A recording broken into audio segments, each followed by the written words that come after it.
नमस्कार मंडळी, पुन्हा एकदा माझ्या मिनी ब्लॉगमध्ये तुमचं खूप सारं स्वागत आणि अंगारकी चतुर्थीच्या सुद्धा तुम्हाला खूप साऱ्या शुभेच्छा. तर मी तयार झाले पूजा करण्यासाठी अंगारकीच्या गणपतीची. आणि त्याआधी मी बनवले होते मोदक. संध्याकाळची तयारी चालू झाली माझी मोदक बनवायची. हे पहिलं ताट घेतलं ते व्यवस्थित काही बसत नव्हतं, त्यामुळे मी दुसरं ताट घेतलं आणि मग नारळ खवण्याला सुरुवात केली.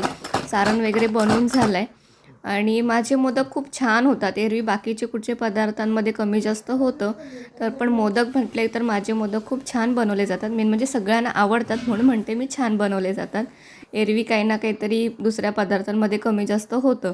तर मोदक बनवून झालेत आणि सोबत शेंगासुद्धा बनवल्यात. उकडीचेच मोदक सगळ्यांना आवडतात घरी. तळलेले मोदक कोणाला आवडत नाही, त्यामुळे ते कधी बनलेच जात नाही घरी. तर मोदक मी असे उकडवून घेतलेत आणि केळीच्या पानावरती मी ठेवते. आणि बाकीची सुद्धा नैवेद्याची तयारी मी आधीच केली होती आणि आता नैवेद्य भरायला सुरुवात करते. छान साडी वगैरे नेसले आणि 5 मिनटासाठी का होईना पण पूजेसाठी मी साडी नेसतेच, कुठची पूजा असली तरी. तर अशी साडी नेसली आणि खूप दिवसांनी पण ही साडी नेसली. अगदी 3 वर्षांनी साडी नेसली ही.